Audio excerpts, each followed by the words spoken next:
নদীতে গোসল করার সমতুল্য সাহাবীরে যখন তোমরা নামাজে দাঁড়াবে, যখন নামাজে দাঁড়িয়েছো, যখন নামাজ পড়ে আসার পর যখন তোমরা আবার যখন নামাজের দিকে রওনা দিবে, ফজর নামাজ শেষ করে যখন যখন নামাজে রওনা দিবে, মনে করো যে ফজর থেকে যোহর পর্যন্ত যতগুলো 3-4-5 ঘন্টা গ্যাপ ছিল, এতটুকু সময়ের গুনাহ যোহরের নামাজের আদায়ের কারণে maaf করে দেয় তিনি কে? আল্লাহ। যোহর থেকে আবার আসর পর্যন্ত আসরের নামাজ পড়লে যোহর থেকে আসরের এই 2 থেকে 2.5 ঘন্টা গ্যাপের গুনাহটা আসরের নামাজের বিনিময়ে maaf করেন তিনি কে? আল্লাহ। আবার যখন আসর থেকে মাগরিব এতটুকু গ্যাপের গুনাহটা maaf করেন তিনি কে? আল্লাহ। আবার মাগরিব থেকে এশা এতটুকু গুনাহগুলো এশার নামাজ আদায়ের কারণে maaf করে দেন তিনি কে? আল্লাহ। আচ্ছা, 5 বার গোসল করা মানে 5 ওয়াক্ত নামাজ পড়া। 5 ওয়াক্ত নামাজ পড়লে বান্দার কোনো গুনাহ আছে? না। কথা বলেন না কেন আছে? নেই।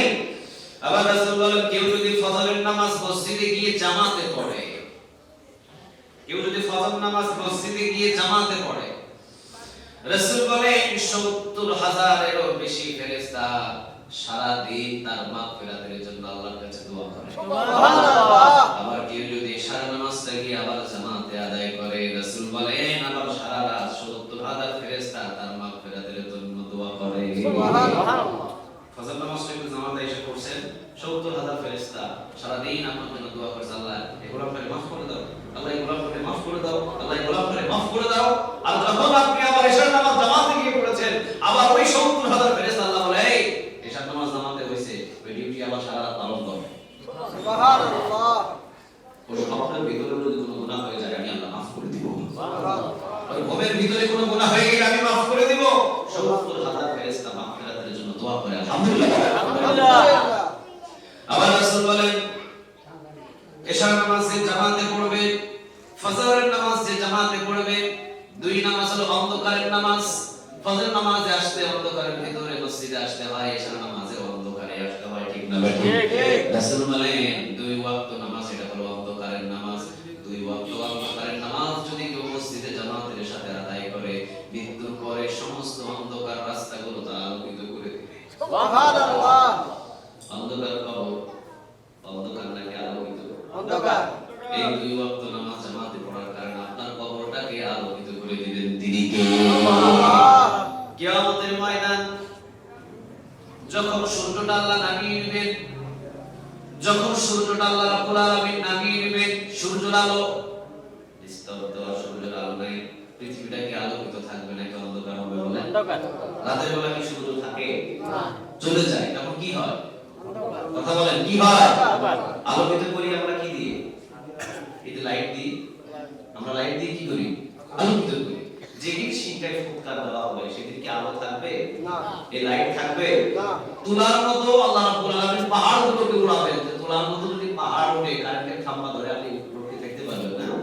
থাকবে কারেন্টের খাম্বাগুলো? সবকিছু হারিয়ে যাবে। সূর্যটাকে তুলে আসার দিয়ে জমিনে আল্লাহ মারবে। সূর্যের আলো নাই, বাতির আলো নাই, হ্যাসাক লাইটের আলো নাই।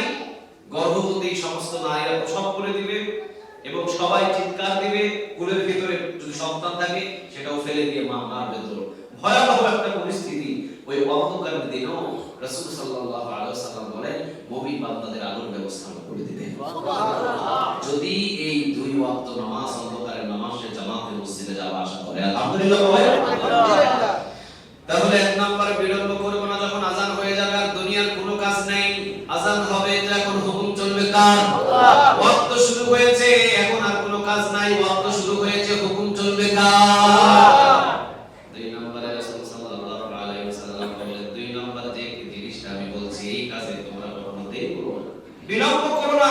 সেটা হলো যখন তোমাদের কাছে জানাজার নামাজের জন্য কোনো মৃত ব্যক্তি হাজির হয়ে যায়, এটাকে নিয়ে সকাল পর্যন্ত সন্ধ্যা পর্যন্ত পরের দিন ফ্রিজে রেখে দেওয়া, ছেলে আসতেছে, মেয়ে আসতেছে, মেয়ের নাতি আসতেছে, ফ্রিজিং করে রেখে দিলেন 2 দিন, 4 দিন, 5 দিন, 8 দিন, 10 দিন, 15 দিন, নিষেধ করেছে মুহাম্মদ সাল্লাল্লাহু আলাইহি ওয়াসাল্লাম। নিষিদ্ধ নাই, কোনো নিয়ম নাই। এই জন্য রাসূল বলেন জানাজার নামাজে বিলম্ব করো না। তবে ফ্রিজিং করলে যে গুনাহ হবে, আমি গুনাহের কথা বলতেছি না, আপনি রাখেন না, কিন্তু রাসূল বলেছেন দেরি করা যাবে না। কয় কাজে?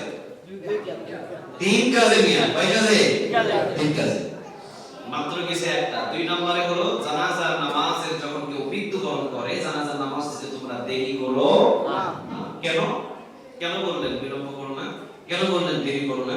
কারণ যে মৃত ব্যক্তির জন্য তোমরা জানাজার নামাজ পড়ছো না, তাকে দাফন করছো না, মনে রেখে দিও যার জন্য তোমরা জানাজার নামাজ এখনো আদায় করো নাই, ওই জানাজার নামাজ ব্যক্তিটা যদি জান্নাতি হয় তাহলে তাকে জান্নাত থেকে অনেক দূরে তোমরা রেখে দিয়েছো, তার হক থেকে তোমরা বঞ্চিত তাকে করছো, ঠিক না ভাই? ঠিক।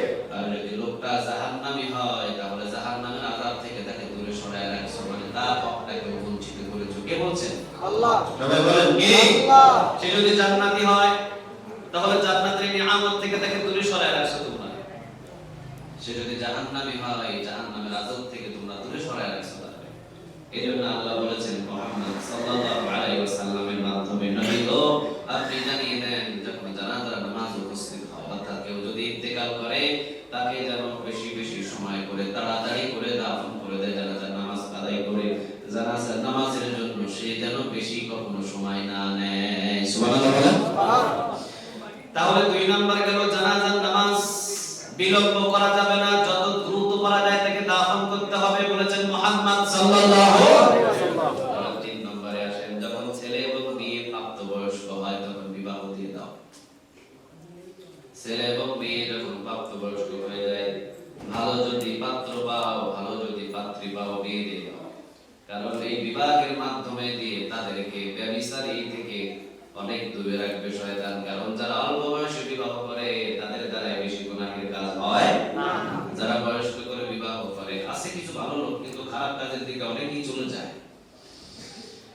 এই জন্য রাসূল বলেছেন যখনই ছেলে এবং মেয়ে প্রাপ্তবয়স্ক হবে খবরদার আর দেরি করো না।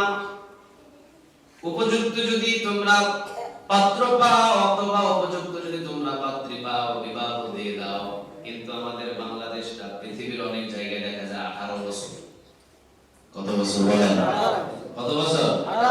18 বছর। 18 বছর পর তার বিয়ে দিতে হবে। আছে না এরকম নিয়ম? আছে। 18 বছর পরে বিয়ে দিতে হবে। আচ্ছা 18 বছর বয়সে একটা মেয়েকে বিয়ে দেওয়ার আগে দেখা গেল যে 17 বছর 9 মাস বাকি আছে। কয় মাস? 1 মাস। 1 মাস 3 মাস 10 মাসে কি 1 বছর হয়? না। 12 মাসে 1 বছর হয়, তাহলে বাকি আছে 3 মাস। এই 3 মাসের জন্য এমনও কিছু আমি দেখেছি ইতিহাসের ভিতরে, বা ছেলের নামে, ছেলের বাবার নামে, যে বিয়ে পড়াইছে তার নামে, যে কাবিননামা করছে তার নামে, যে রেজিস্ট্রি করছে তার নামে, 14 গোষ্ঠীর নামে মামলা দিয়ে জেলখানায় ঢুকাইছে মাত্র 3 মাসের জন্য। কয় মাসের জন্য? আমি বলবো যে এটা ক্ষমতা দেখানো ছাড়া এটা